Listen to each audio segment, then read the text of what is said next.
এই প্রশ্নটা আপনাকে অনেক শুনতে হয়েছে। শিবির সংশ্লিষ্টতা। যে শিবিরের সাথে আপনার একটা যোগাযোগ আছে বা আপনি শিবির মতাদর্শের। কিন্তু বাস্তবে দেখা যাচ্ছে যে আপনি ছাত্রদলের রাজনীতি করছেন।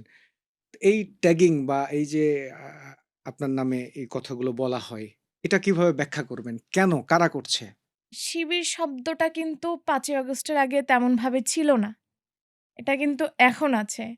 তো আমি আমার ছবিগুলো হয়তো দেখেছে সবাই সোশ্যাল মিডিয়াতে, তো যে ছবিগুলো এসেছে, হুম, সেইখানে দেখা যাবে যে আমি বর্তমানে যে ড্রেস আপে আছি, হুম, আমার সেম ছিল, জাস্ট আমার মুখে জাস্ট এখন নিকাবটা আছে। হুম, হাত মোজা, পা মোজা থেকে সবকিছুই। তো নারী হিসেবে আমি শালীনতা বজায় রাখার চেষ্টা করি। হুম, আর আমি যখন জেলে গিয়েছিলাম, জেলে তো আসলে তেমন কোনো কাজ নেই। মানে ওই হুম, কাজগুলো বাধে। তো সেখানে কাজ করার মধ্যে আছে হচ্ছে নামাজ কালাম পড়া বা হচ্ছে ধর্ম নিয়ে ব্যস্ত থাকা হুম, আর বই পড়া।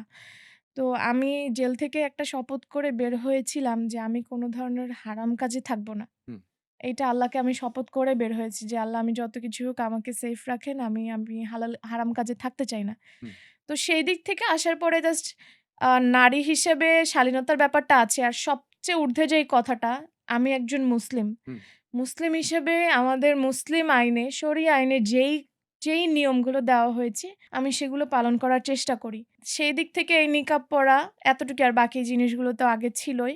হুম, মানুষকে আমি যথেষ্ট সম্মান করি। কিন্তু এই যে আমি যে একটা মতাদর্শে আছি বা আমার এই লেবাস মানেই হচ্ছে শিবির, এই জিনিসটা আসলে আমার কাছে মানে খুবই হাস্যকর মনে হয়। কারণ প্রত্যেকটা মানুষের ব্যক্তি আদর্শ থাকতেই পারে।